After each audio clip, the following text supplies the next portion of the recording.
Justo estoy creando este pequeño video para que ustedes puedan ya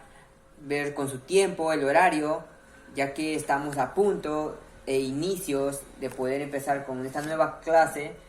para que puedan certificarse o prepararse en lo futuro en el tema laboral o profesional para cada uno de los profesionales o estudiantes que ayudándole en el manejo del dominio de la lengua de la cultura xánica. De hecho, he podido ver de que no hay muchos materiales que les pueden ayudar en las páginas web, y justo en este proyecto que me estoy proponiendo espero ayudar a todos los estudiantes egresados de las universidades y profesionales que tienen